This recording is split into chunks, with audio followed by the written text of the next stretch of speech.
Okay.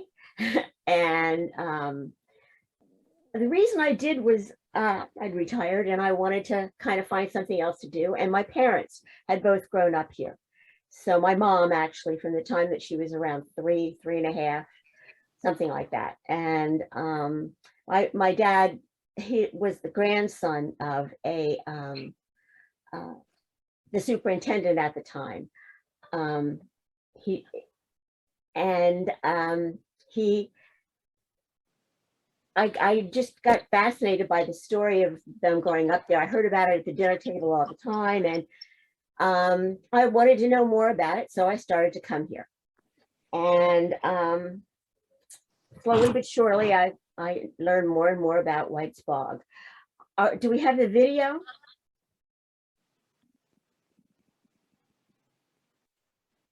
Which video, Sharon? I thought you were going to have a video. No, I have your presentation. Yeah, that's it. Presentation. Oh, yeah. Okay. You want me to open it now? Yeah. Why don't you go ahead and open it? Okay. I'm going to talk about the buildings because that's kind of how I learned about the village by the buildings. And okay. Do I? Oh, I'm okay. Yeah. Start there. Yeah.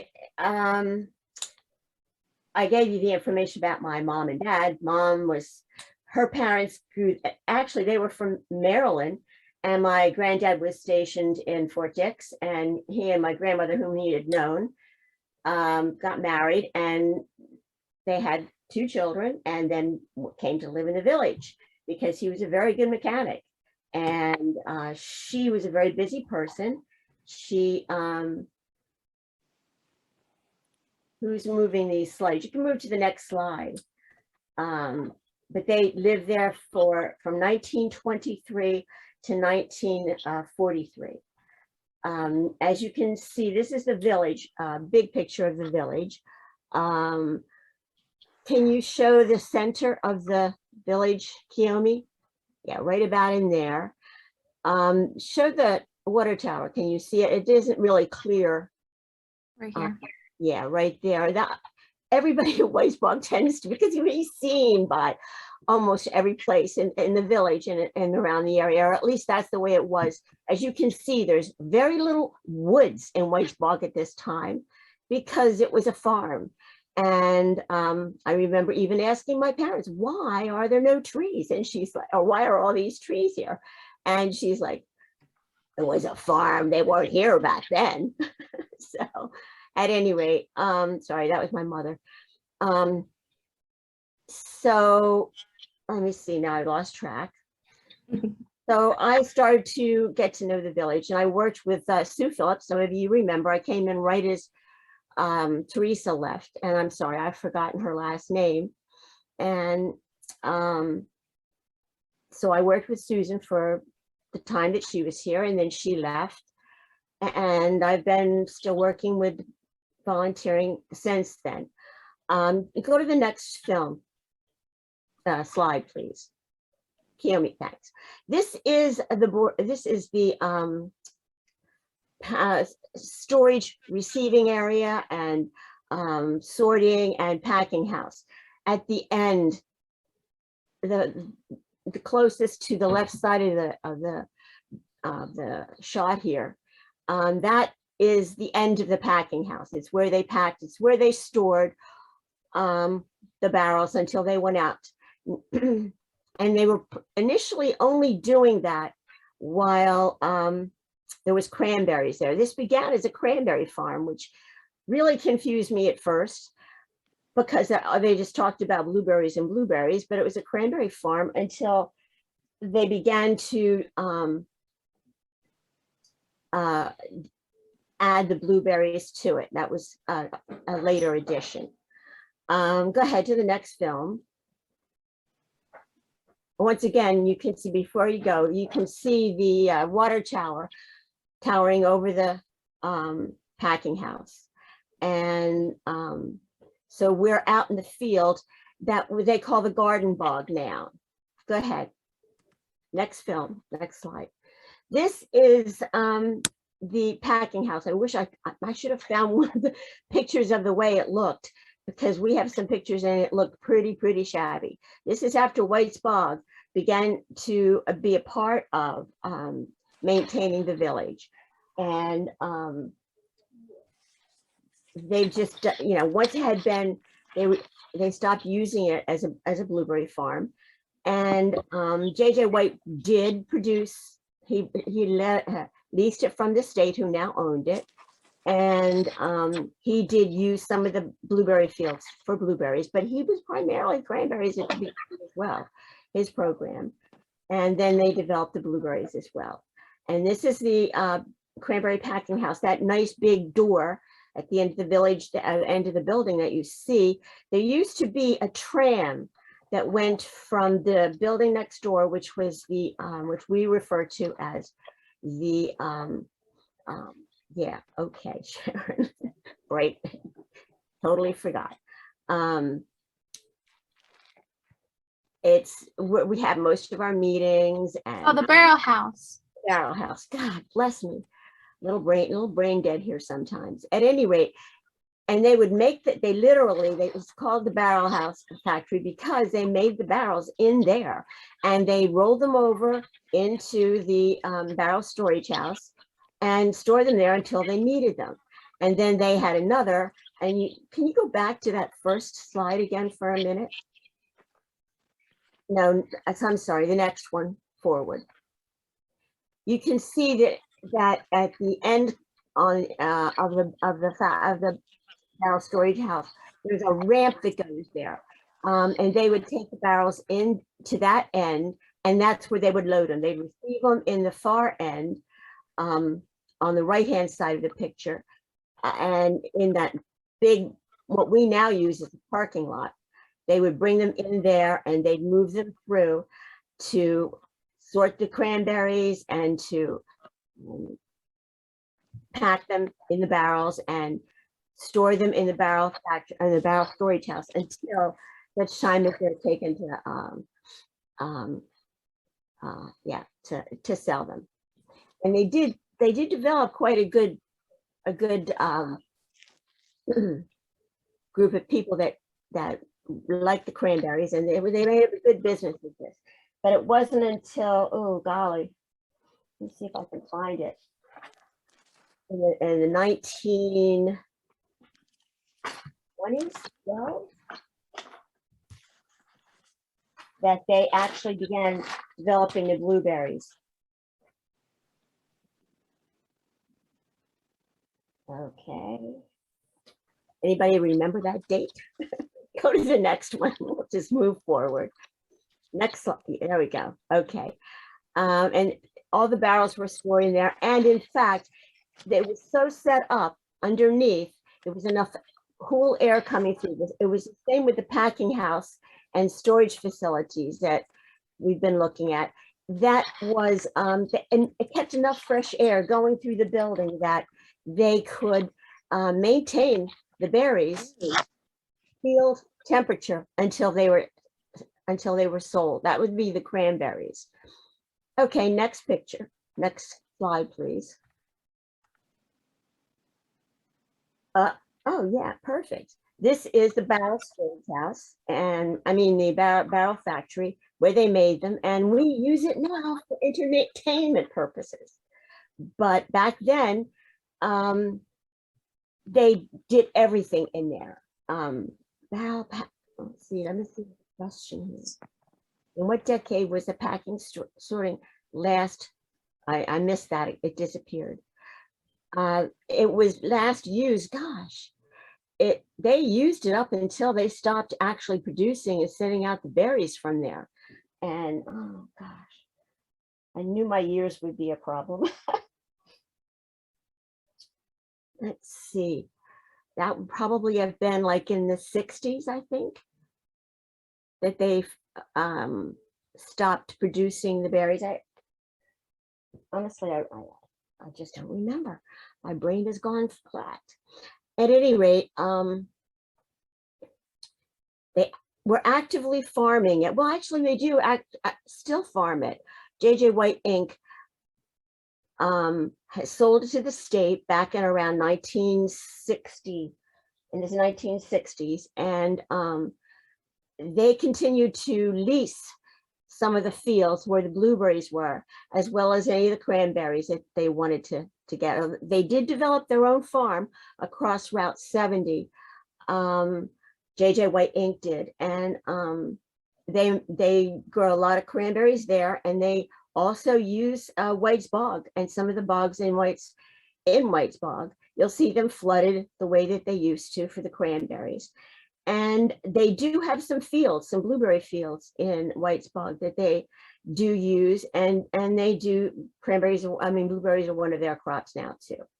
So, but in this building, we do a lot of things. We have a lot of gatherings in there now. It used to be used as a school, and it was also a place where they took the little kids, and somebody watched the little kids while there was never really much of a school there. It was more that it was the kids would go there, and the wives of some of the workers that didn't have a job elsewhere, they would go in there and take care of the children that were too small to go to school. But like I say, we use it for gatherings and get-togethers as an organization now. And if you can go back one more, I always forget that blank opening there. That's where the door was, between the first two windows on the side and the rest of the windows back there. There was actually a door in there, and there was a ramp that they could put up and take down. Exactly, beautiful. And they had the trolleys that they would send the barrels over to store them. And that was complementary to the one that went to the end of the packing house, so that they could load them up there. And in some cases, they move them back if they couldn't get rid of the cranberries right away. They could store them for a while. It was cool weather. Cranberries are a cool weather crop, and they could store them for a while. Okay, next slide, please.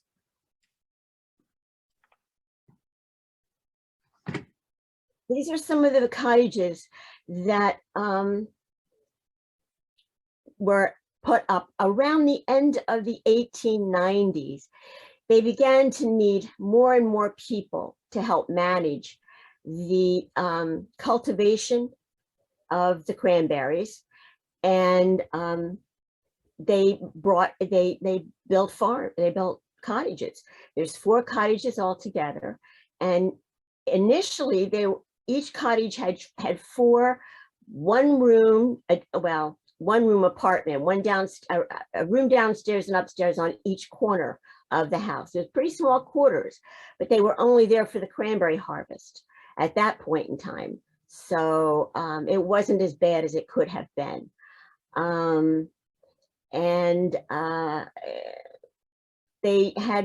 That's where initially they had the migrant workers.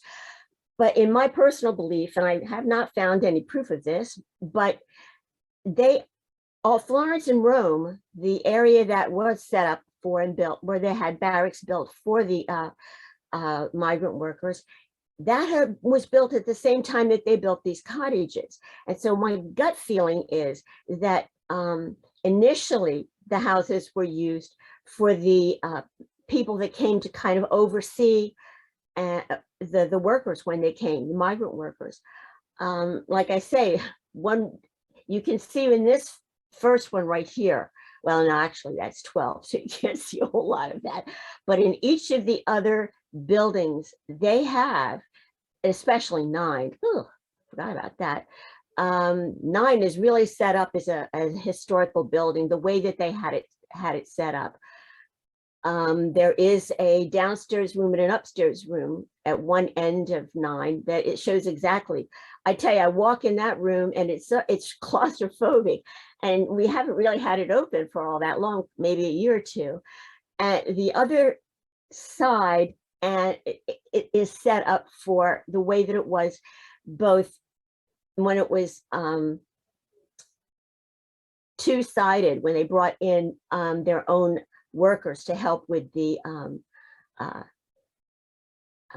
like year round. It got to be too big a farm to manage on just the people that were there, so they did bring in eventually people to live in the houses year round. And when they did that, they split the buildings, at least 9, 10, and 11. They split the buildings so that there were two sides that could be separated by a door. And they made a porch on one end of all of them that were like cook kitchens. They extended that. And so that's how we got the cottages eventually for the people that live there year round. Okay, next slide, please.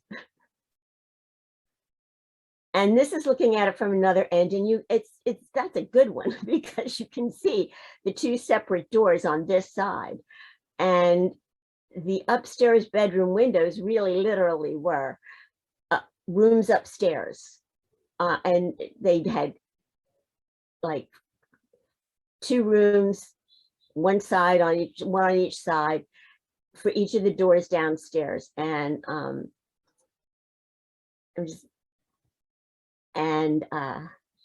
the workers, usually there could be 2 families in there.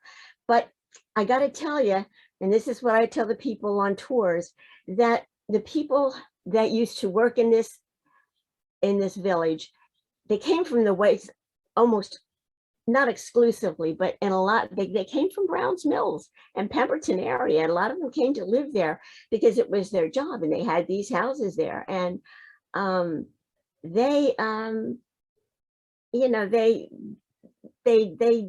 were right away, they were used.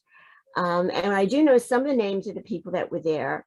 The Gurdons were from the 1930s and the 1940s, and that was the era that my parents were growing up there.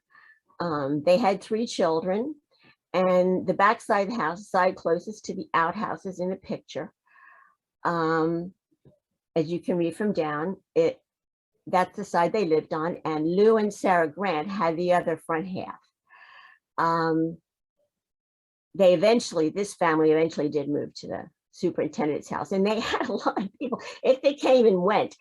But these were people that lived there year round. If they came and left, sometimes they would move to bigger houses, like the superintendent's house initially. Well, we'll get to that when we get to the superintendent's house. But that's one place I know of because my great-grandfather was a superintendent for a lot of years, and he lived in the superintendent's house. And the house next to him was the boarding house. My grandmother ran that, my other grandmother. And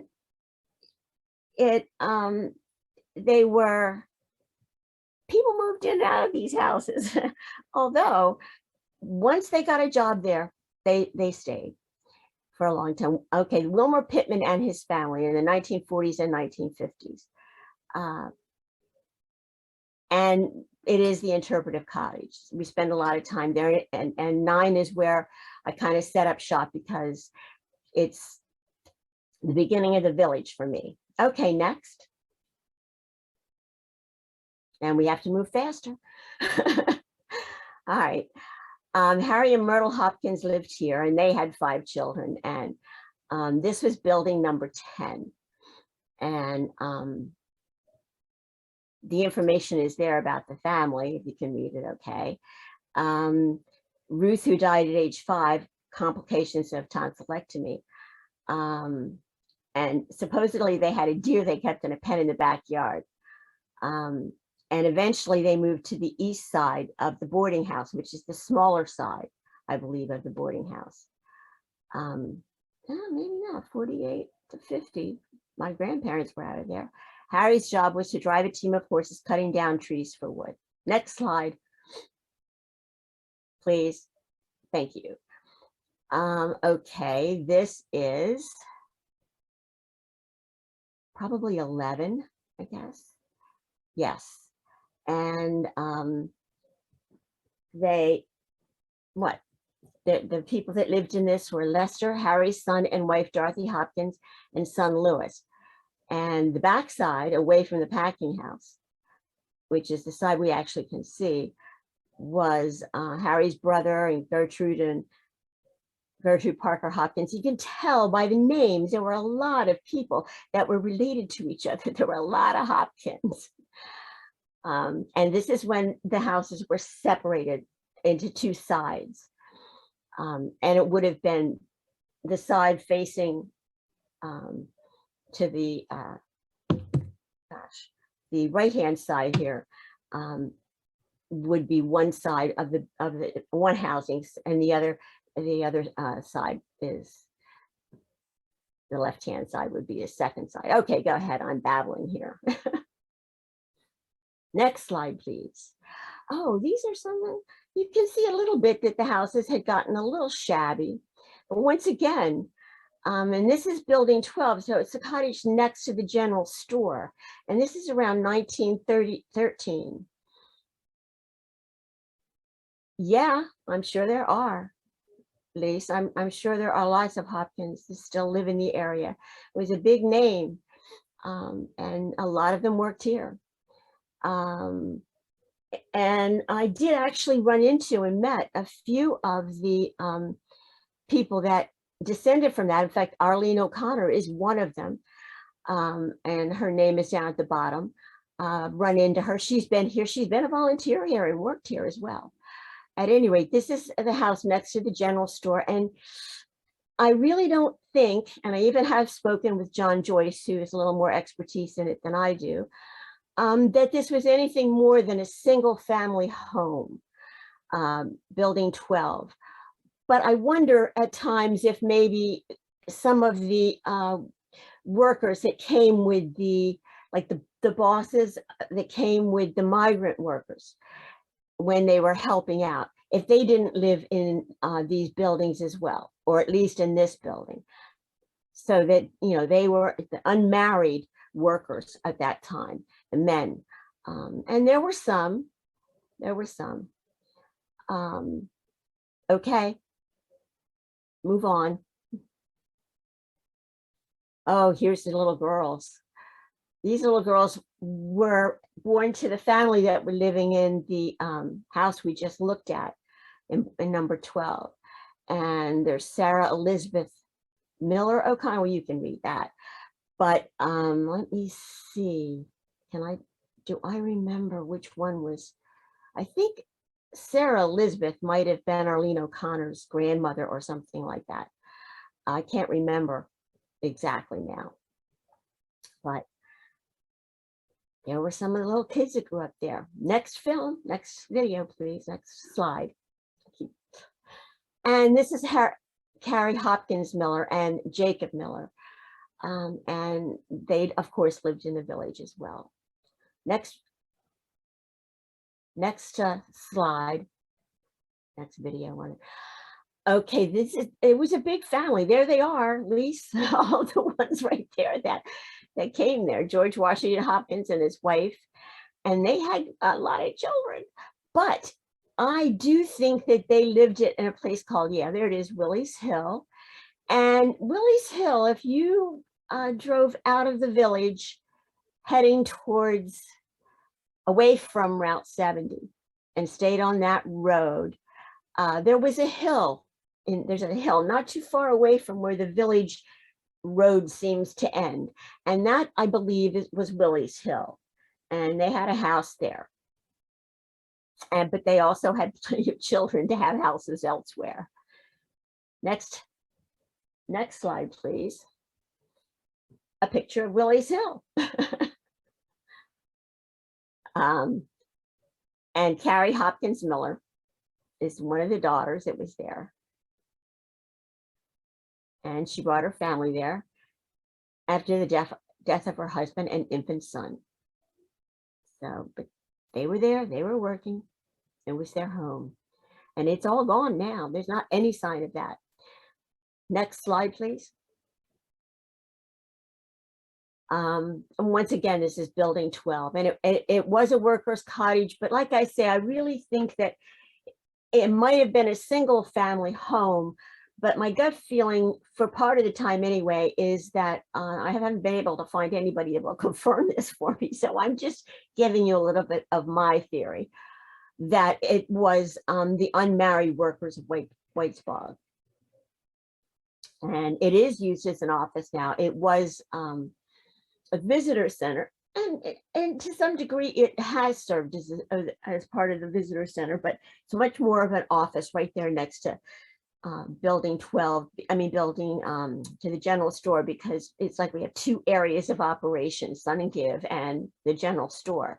And this is where a lot of work gets done, up by the general store. Next video, next slide, please. Now, this is a couple, Clarence and May Paul. They were here in the 30s and the 40s, and they did not have any children. And I don't know who the lady is, the gentleman and the woman standing to his left was his wife, and I don't know who the lady on the other side is, but she was someone that worked in the village, I'm sure. And I do know that I had talked to some of a gentleman showed up who was his wife had been the niece of Mrs. Paul.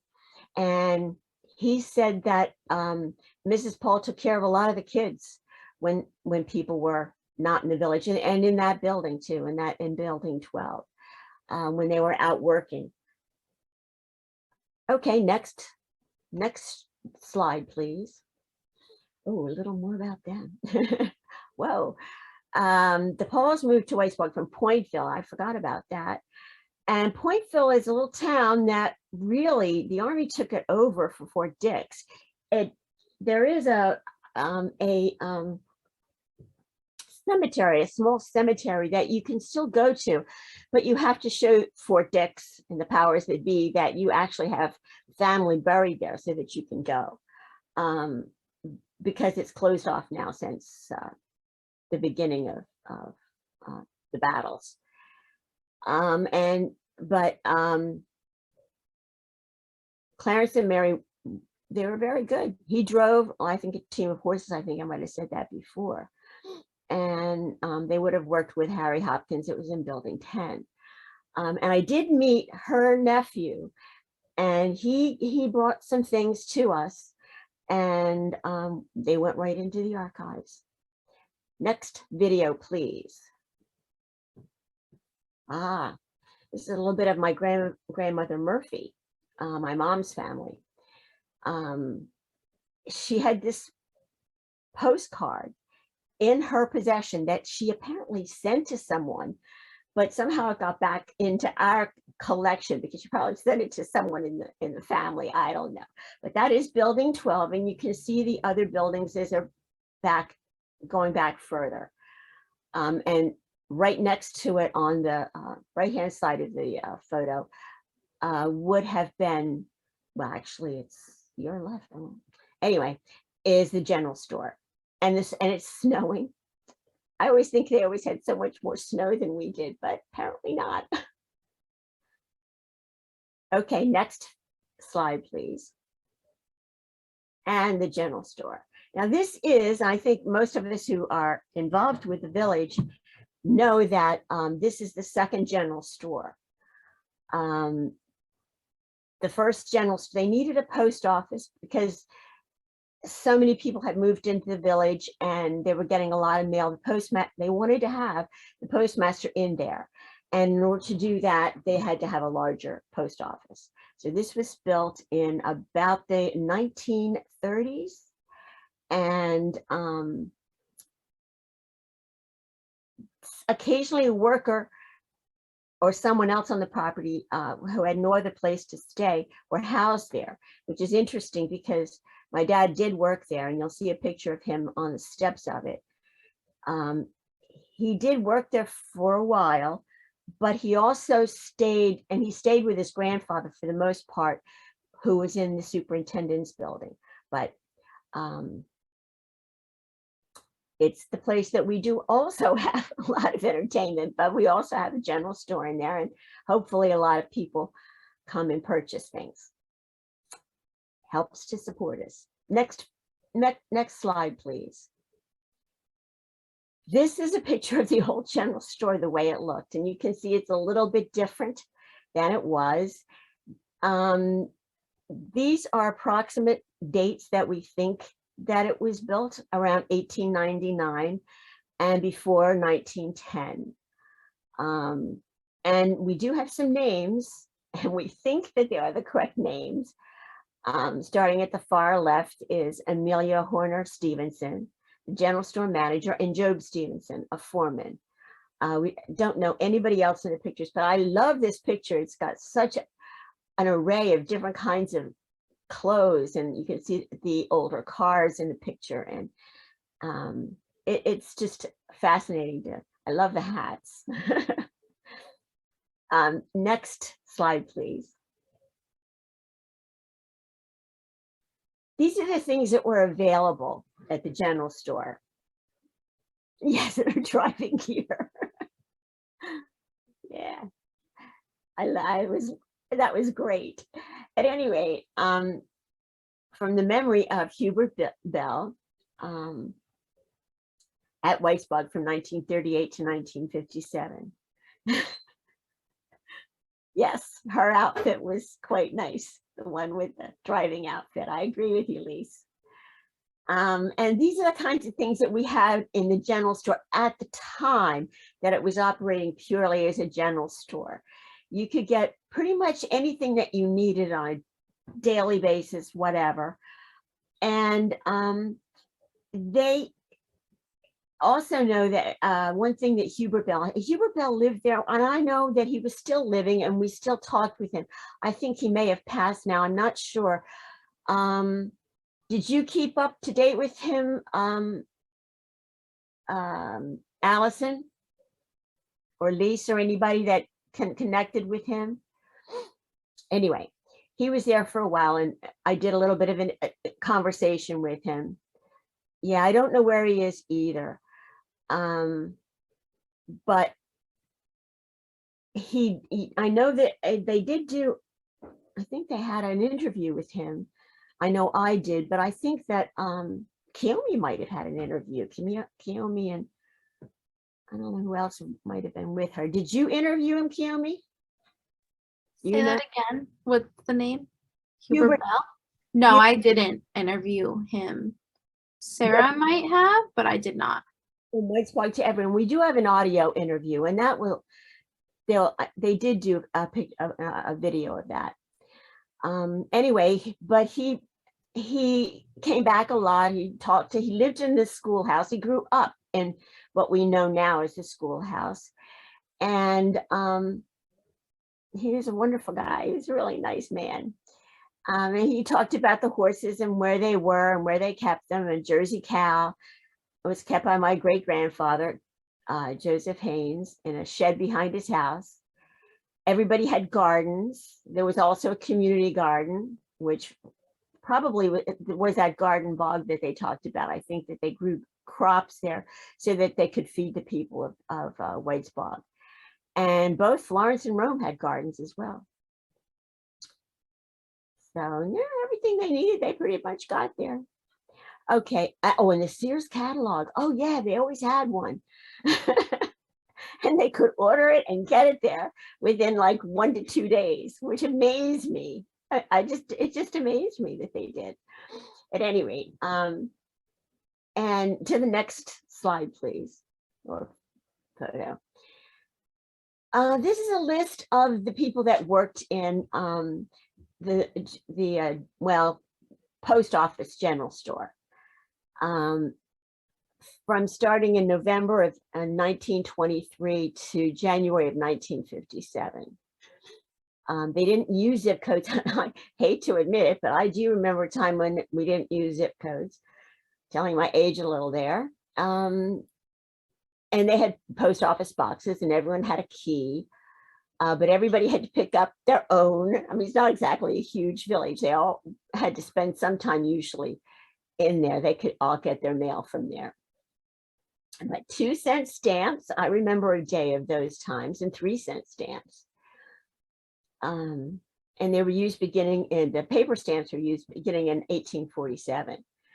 But you can see, let's see, I remember my parents, the Atkinsons were still family friends of my families, even when we were living in Mount Holly. In fact, the youngest one of them used to come and play tennis with my father. And he'd get up and leave us at the dinner table. We could never do that. No, I'm kidding. At any rate, and these are the people that were, and Bozarth, Eleanor Bozarth, and I think I've interviewed her at times too. All right, on to the next. And this is pretty much a picture of, for the most part, my mother's family. Starting at, I guess it would be, as I look at it, the left side of the picture, my Uncle George is a little boy in the white shirt. And behind him was my mother, Vivian, and going around the circle that way. Well, actually, we'll talk about the little boy. The little boy there was my Uncle Norman. And then there was, in this picture, I think it was the Atkinsons. That was Charles Atkinson, and his wife was right next to him. And then my grandmother, who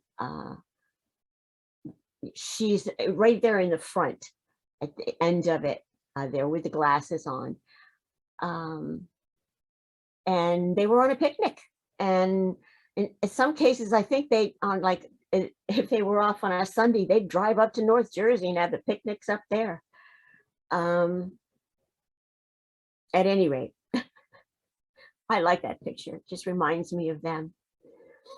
Okay, next picture, please. And that's my dad. And he was probably about maybe 18 to 22 or something like that when this picture was taken. I don't honestly know exactly when he worked there in the store, but that was one of his jobs at that age. And Joseph Haynes, I think we've all heard his name, was a superintendent at Whitesbog. He was my great grandfather, and he was on the post, the thermometer on the post. Where's that thermometer on the post? Oh, I see it. Where?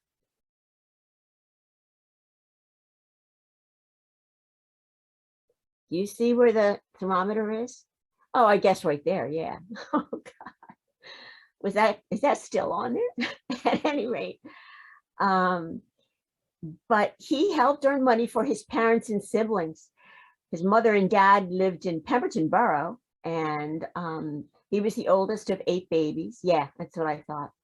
That's where the thermometer is. At any rate, and when he got old enough, he worked at a general store, and he was probably still living with my great grandfather in the superintendent's house. So, okay, next slide. Okay, and this is Janice Bozarth Haynes, and they were a little more recent. They lived in the general store, or above the general store, from 1943 till maybe 1947. And then again, they left because Mr. Bozarth had a farm, and he wanted to work his farm. And then he decided that wasn't doing what he wanted to do. So he came back, and they begged him to come back, actually, because they needed him to work the store.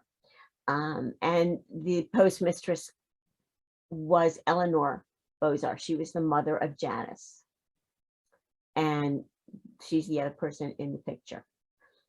Okay, next picture, please.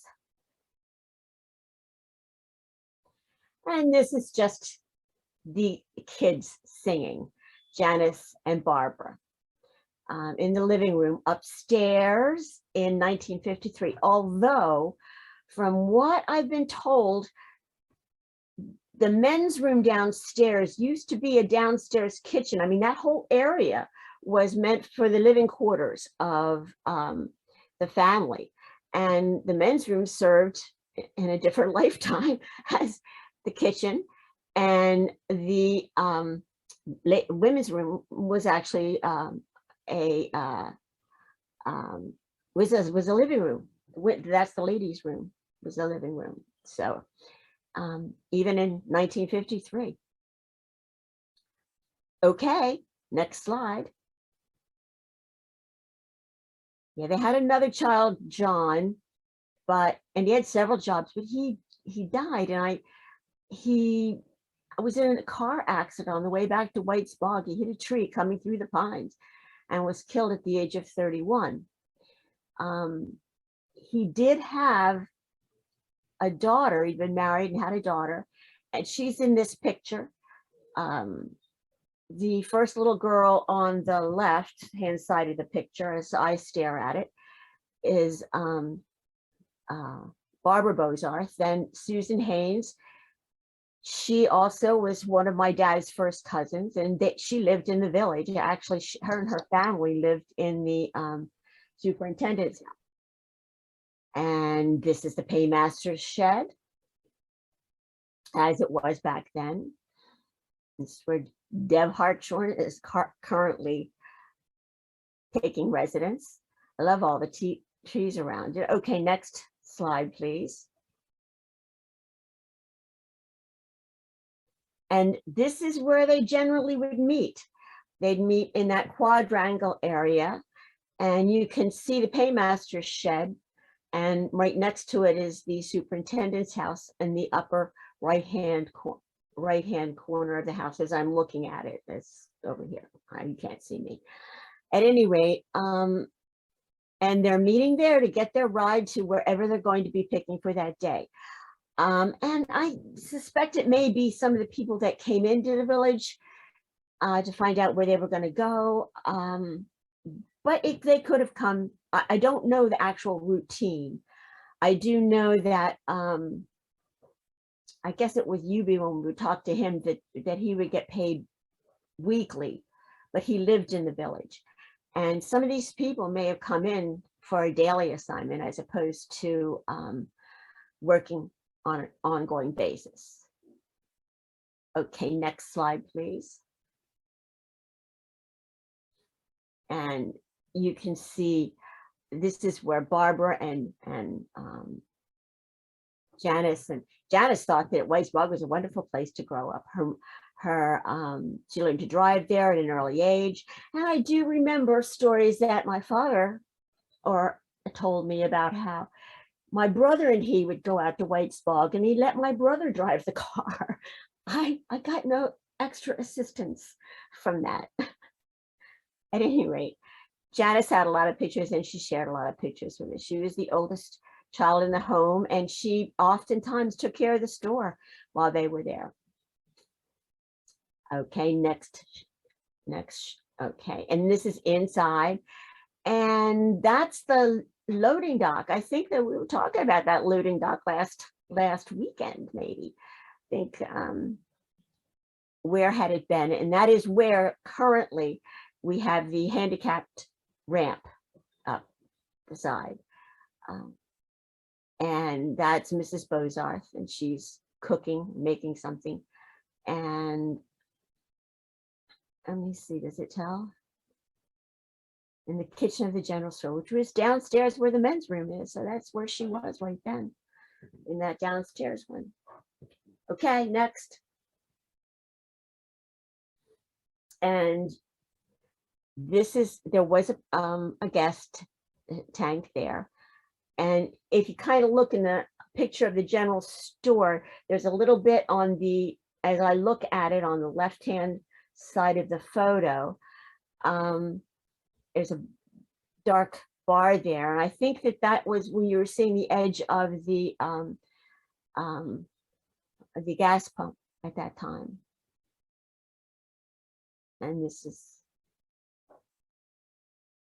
looks more like the current than the old. Okay, next picture, please.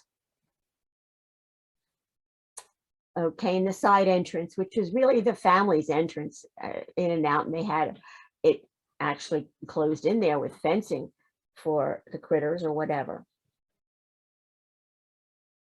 But that's the side that we see open now as the side entrance. Okay, next. And this was in just as the Conservation and Environmental Studies, Inc. group, headed by Dr. Vivian. They did this drawing of the general store as they redesigned it, and it's basically the same way as it is today, without the flagpole or the tree. They put the flagpole up there. Okay, next. And of course, this is the machine shop. It's where my grandfather worked from about 1923 to 1943. My mom married Maurice Fort. He was the young man you saw standing on the steps of the general store. And by 1943, they decided the world was changing and they were going back to Maryland. And that's when they left. Okay, next. And this is the old general store. And I think you all recognize it. It did continue to function as the general store until they had built the new one, because they needed a general store. They had a lot of people there. It was built around 1899. And so when they built the new one, which was towards the beginning, then I think in the 1930s or something, they had to have this open. Next.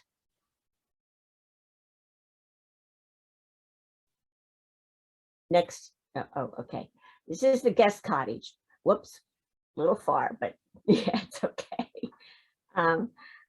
It's the double-story cottage, the two-story cottage, and they used it as a guest cottage. But that's pretty much what it is now. Okay, next. And this is in the yeah, the Windens did live. I forgot that is the house that they lived in there. They were I can't move it because I'm not in charge.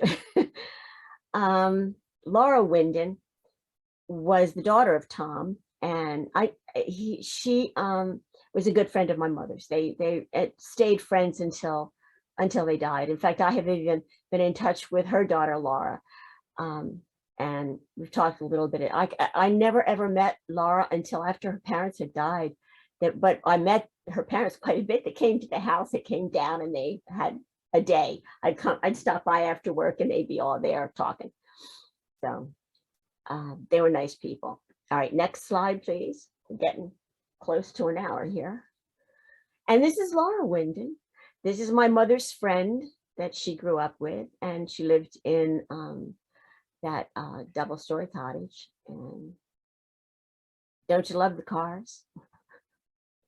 Next slide, please. Now, this is Ruth and Maywend, and they did have 4 children. Laura was the oldest girl, and then they had a set of twins, and the youngest child was a boy. But this seems to be Ruth and May. That's how the picture was had it listed anyway. So, and I think that they're picking cranberries and blueberries. Those nice tall blueberry bushes.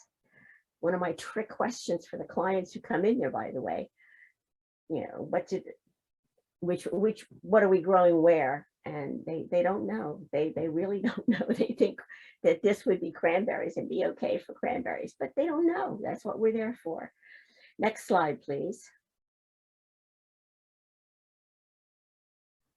And this is Laura's mother, Laura. Everybody worked. Everybody worked. Next slide, please. And this is an article I found in the paper about this is the Tom Winden's picture, and he's what happened with his blueberries. He got caught in that time span where Fort Dix was taking over more and more of the farmland around it.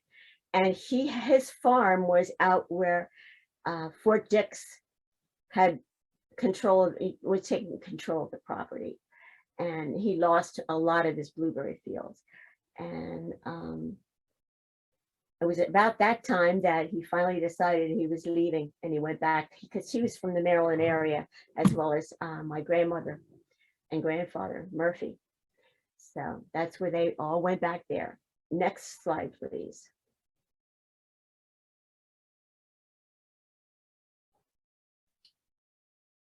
And this is what we call the schoolhouse, although at least I refer to it as, and it was built as a schoolhouse, but they only used it as a schoolhouse about 8 years. It's sort of like that became mandated that they teach the kids, and so they built this schoolhouse and had the school teachers lived in the rooms up above, and then they decided to put schools in Browns Mills. So they closed the school in Whitesbog, and it became somebody's living space, just like every place that wasn't used the way it was meant to be used. It became a place where people lived. Next, please.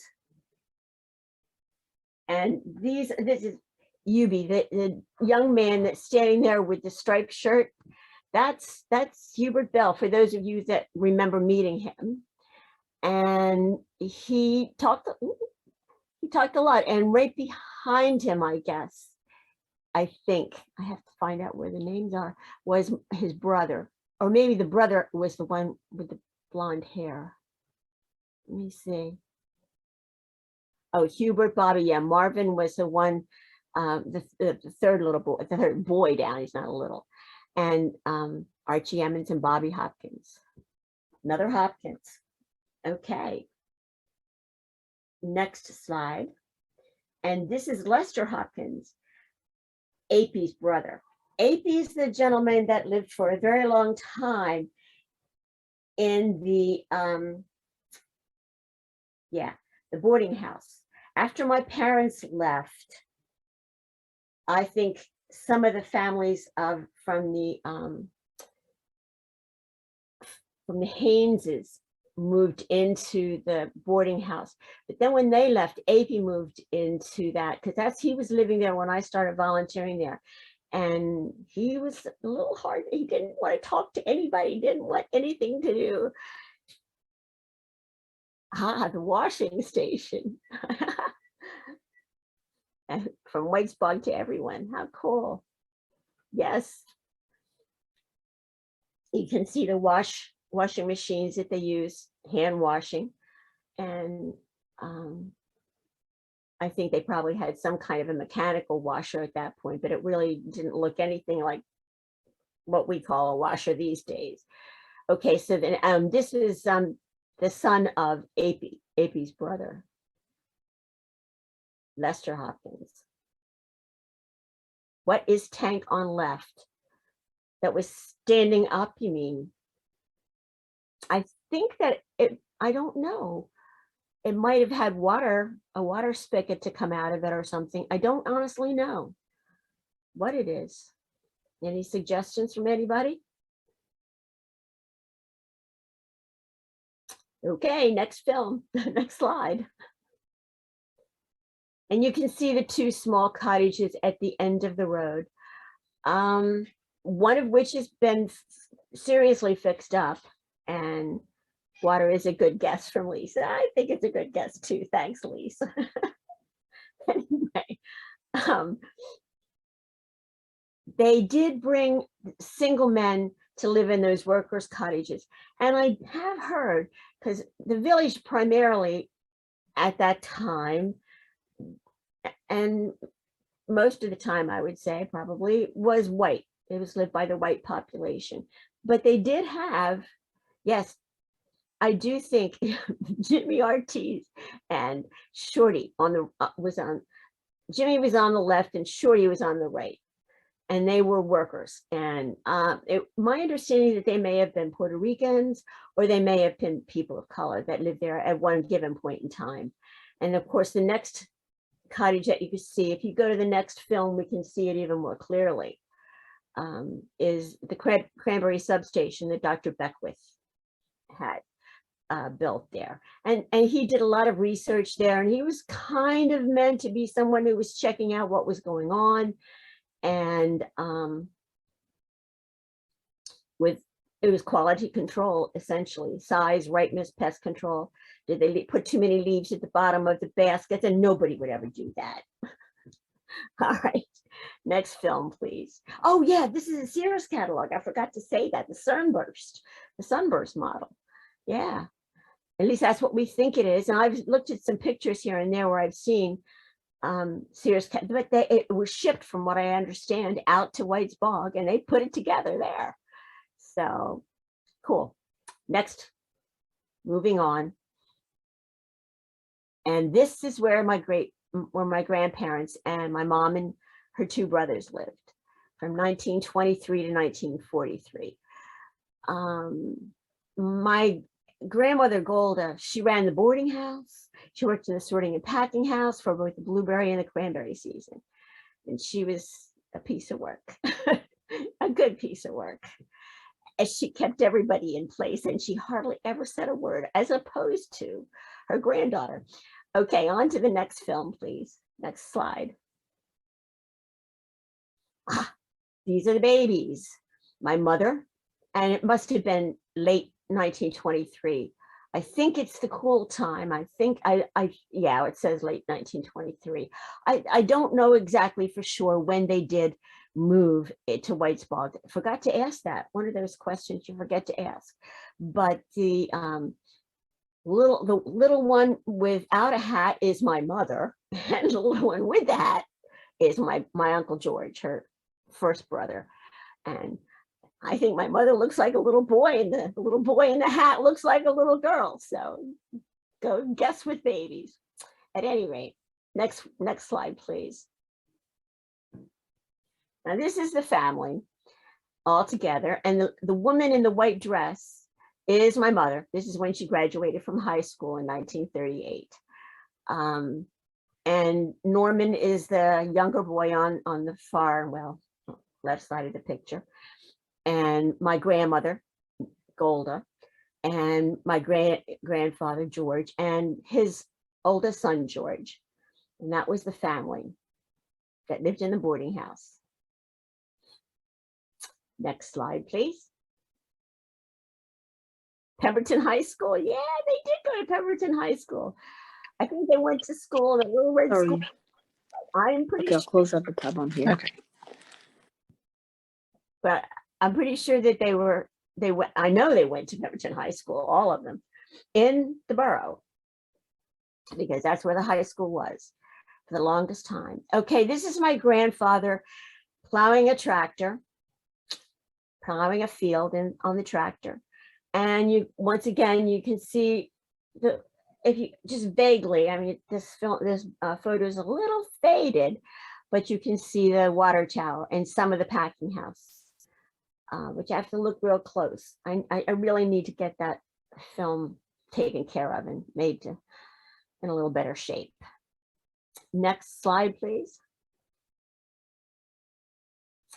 And this is Grandma Haynes's house, the other side of the family, my dad's side of the family. This is where he grew up. It is known as the superintendent's house primarily.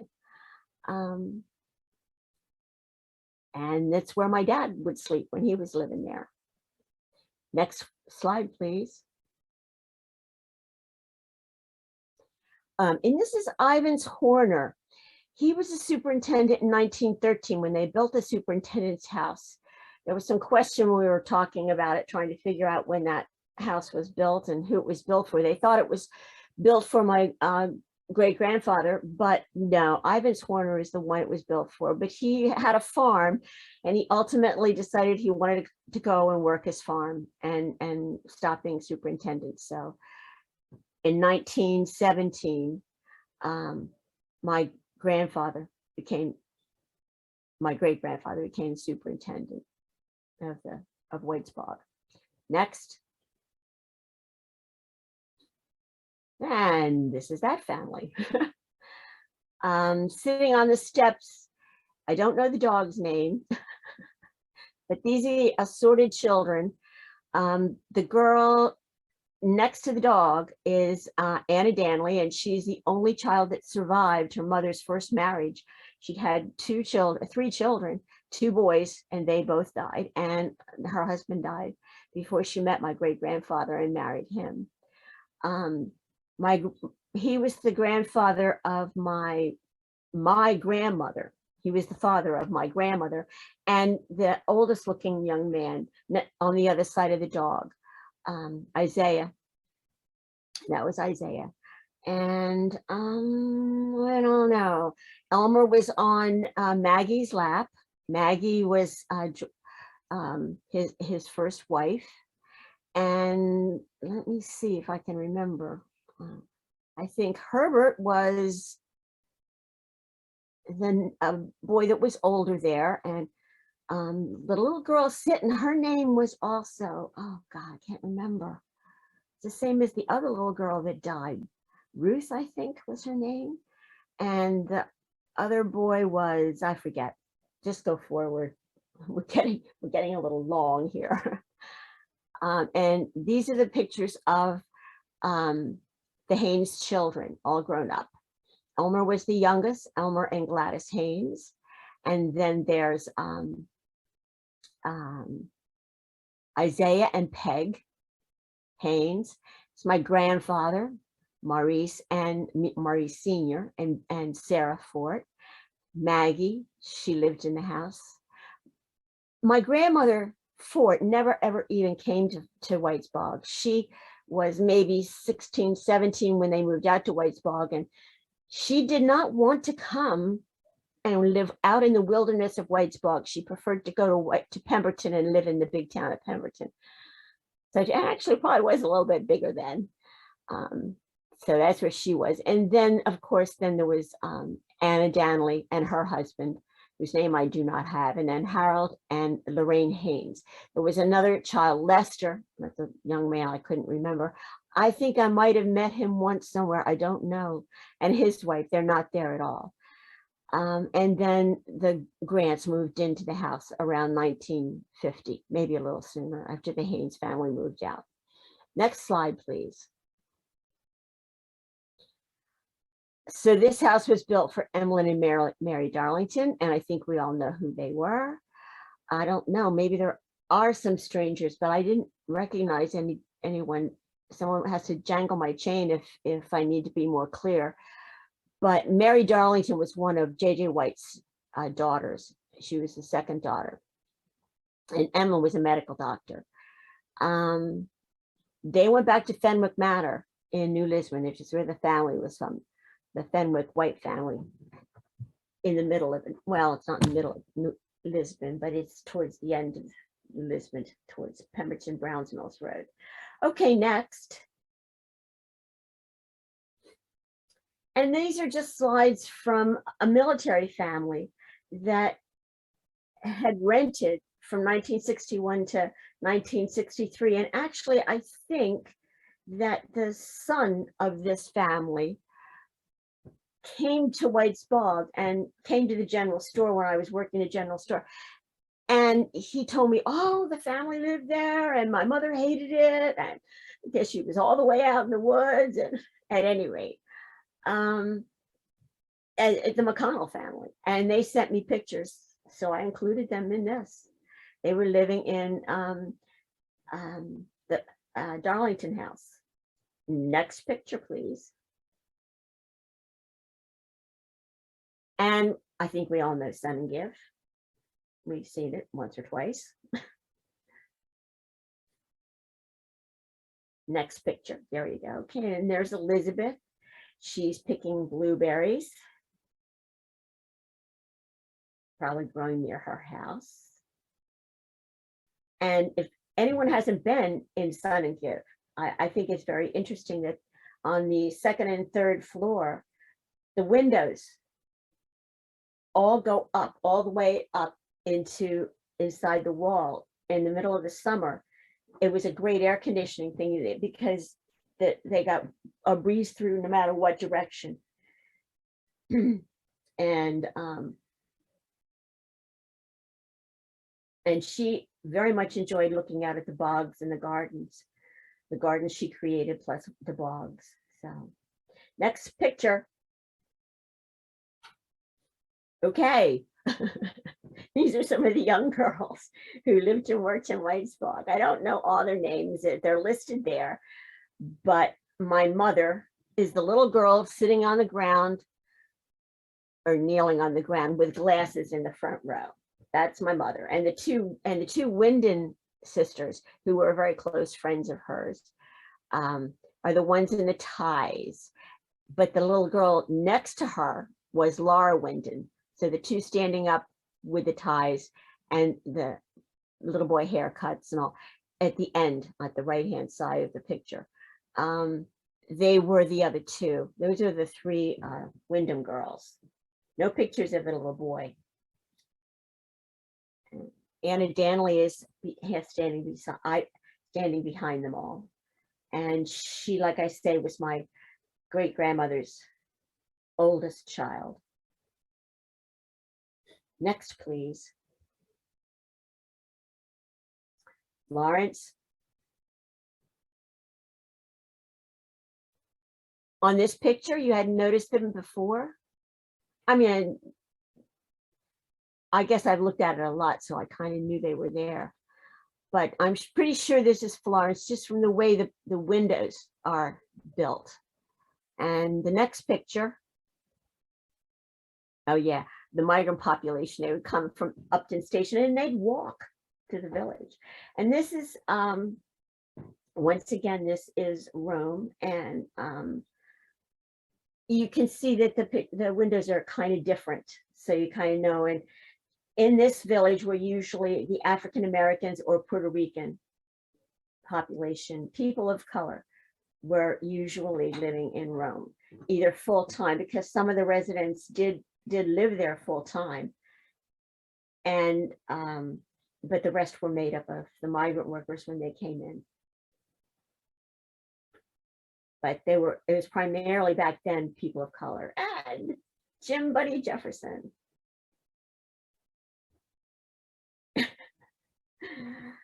And he made my Haynes family sound awfully wonderful, not only just when I did this with him, but also in the interview that was taped later.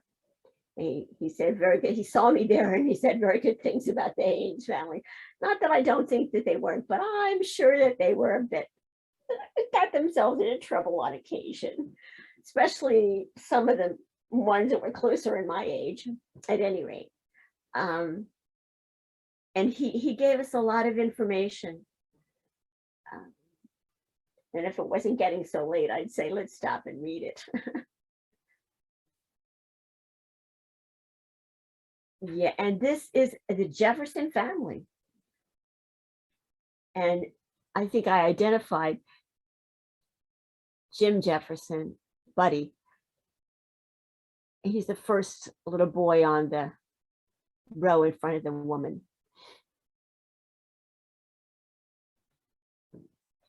And this is the Greenwoods. And we think this was taken in Florence, mostly because the windows on the Florence buildings were different than the building and then the windows in the Rome pictures. And they just, it looked different. So that's why we kind of surmised that that's what that one is. Next. Working in the fields. And what would we be picking here? All of you that know everything about Whitesbog. Would they be blueberries or cranberries? Well, it'd have to be cranberries. Yep, absolutely. Because blueberries are on a bush. Cranberries grow close to the ground or closer to the ground. Okay, next. We should be almost at the end.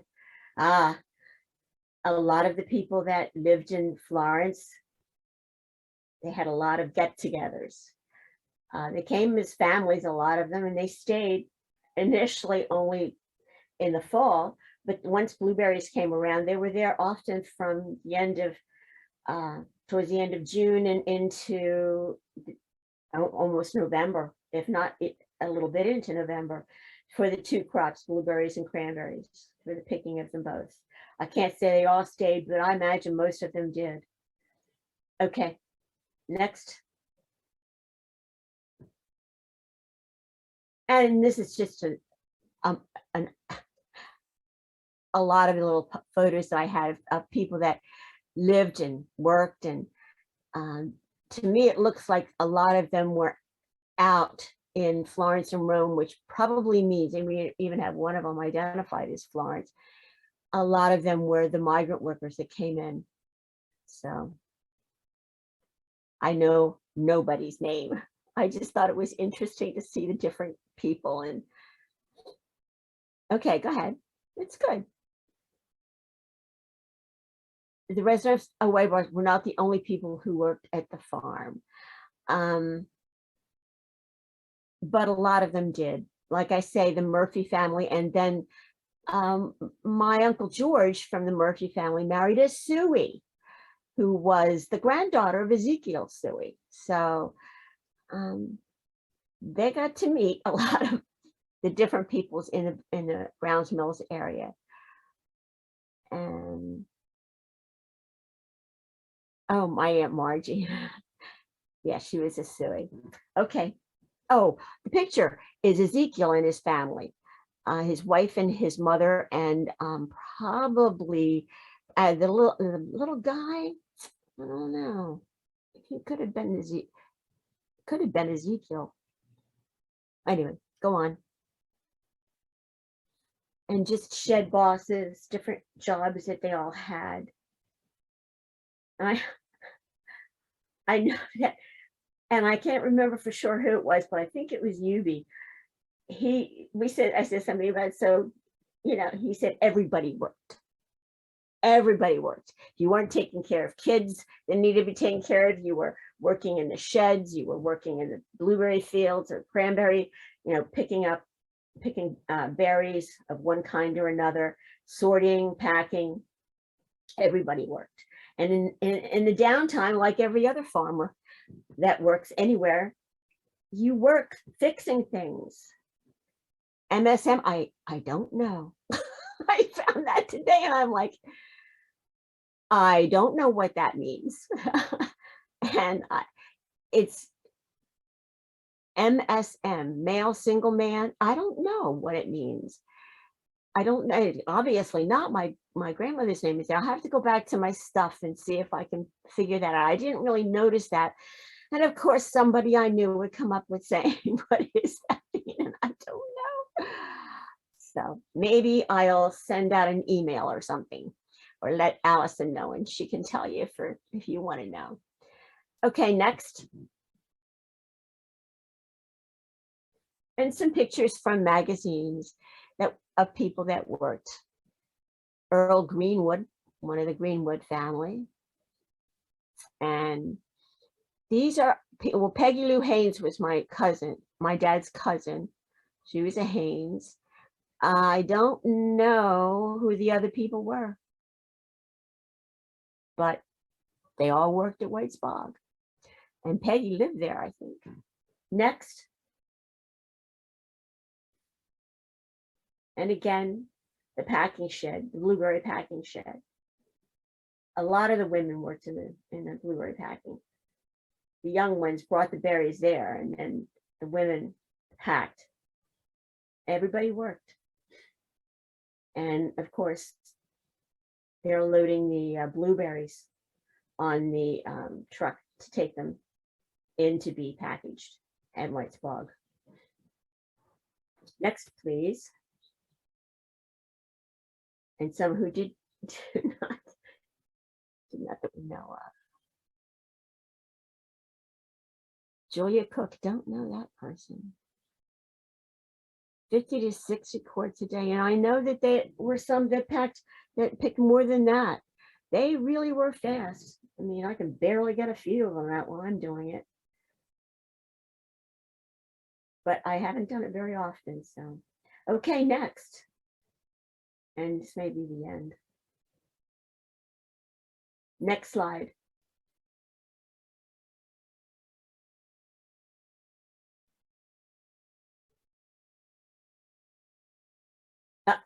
I think we're back to, I think we're done. Yeah, that was our last slide. Sorry, it wouldn't let me unmute. Okay. Not a problem. Any questions?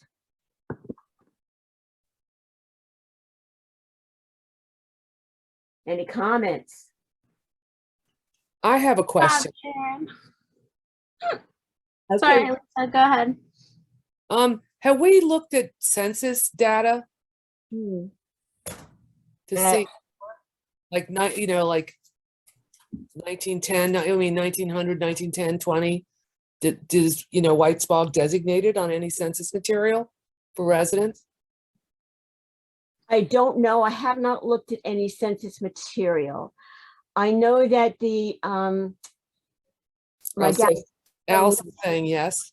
1925 is about the time that the village as we see it today was in place. So that gives you some kind of, I just plain grew. From, you know, I don't know if that answers your question or not. I think that I can remember at one point in time, someone told me that about 45 people lived there, and it was from my family. So they were there from somewhere around the 23 to 43. So I'm thinking it's maybe that many adults that live there. And that I don't know that they counted the kids, but I don't know if they did not. So does that answer your question at all, Lise? Yeah, it does. I was just, you know, it makes me curious. I mean, looking up some of it. And I guess, Allison, you're saying we do have census data we've looked at for residents? Yeah, I know that we had a book from Albertine that had census data in it. Okay. And then Tom just sent us a clip of a picture showing, I think it was Hubie or somebody's record saying that he lived at Whitesbog. Okay. All right. Any other comments or questions? It was very good, Sharon, very interesting. I learned a lot and I love the pictures. I See know. the difference. See little trees and then see later on when they're bigger trees. And It's true. It yeah, was interesting to do. Oh, I'm sorry. I just found it. It was Earl Humphreys, age okay. 6, Richard Humphreys and Marion Humphreys on Rome Street in Pemberton. Okay. Yeah, and they moved out on the Lakehurst Road. The Humphreys, one of the Humphreys was a very respected handyman in this township for years. Earl That was- Humphreys. It was Yeah. from the 1940 census. Yeah. So the families are still around, like the Hopkins and the Pittmans Yes, and I do and the have, Haynes. I also have Hopkins I'm related to. I don't think anyone lived in the village though. They were out in like Cookstown area. Uh-huh.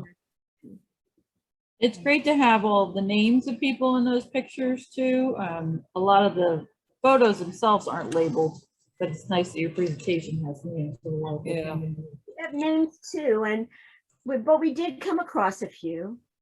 Lise, were you going to say something? No, I was agreeing. And I love that woman in her, I guess they call them a dust jacket, Yes. a duster. You wore a duster and the hat that you tied on your head so Mhm. it would stay on when you drove. That was really great. Pat Gordon gave me a hat very similar to that I had on in the warm time when we were trying to dress more vintage. I got some strange looks from some of the volunteers more than They don't know what I it is. think the more time you spend looking at the pictures too, the more you notice in them. Yeah. And the one with the little girls all in a row, I didn't realize there's people sitting on the steps on the side of the superintendent's house in the background in that picture. Right. too. Oh, look at that. And you could see more buildings behind, like the boarding house. You see more roofs. Yeah. Yeah, there's a number of pictures I'd like to just stand in that spot and try to line up the buildings and see like exactly what it looks like today. Yeah. just to check like the angles. Like we've talked about the paymaster shed getting moved off site and then back to Whitesbog. And when you look at that one shot, you can see the three buildings lined up. I have some of the originals because they're of my family, but then the rest of the originals came from White's Bog somewhere. They're somewhere there still. Mhm. I know in front of building 12, the office, you Yes. see a small tree there. Then later on, you see a gigantic tree. And now there's a stump there that we planted a blueberry bush in. Mhm. You've seen its whole life there. Yeah, I noticed the one picture of the general store. You can see the two full-grown trees on the left of it. Yeah. Put them there. Oh, that's neat. It is neat. It was an interesting thing to do. It was very much so. It's Very so nice. helpful. I think it's a Yeah. great record of the history of all the families. And I think it's great that you guys, that I gave you a copy of this. And I'm sure you have copies of other things too. I know that the original pictures that belong to you are there somewhere. Yeah, in the archives. Mhm. Yeah, and I sent you guys a link because of Ocean County. There is links that shows marriages, deaths, wedding, for Whitesbogs for some reason. Wow. I didn't look at it I looked at it real quick, but I emailed Did it. you send it in email? I emailed it to you, Sharon, and the archives. Oh, okay. So it's a link and you go in and it shows all these, vital statistics that were kept by Ocean County related to Whitesbog.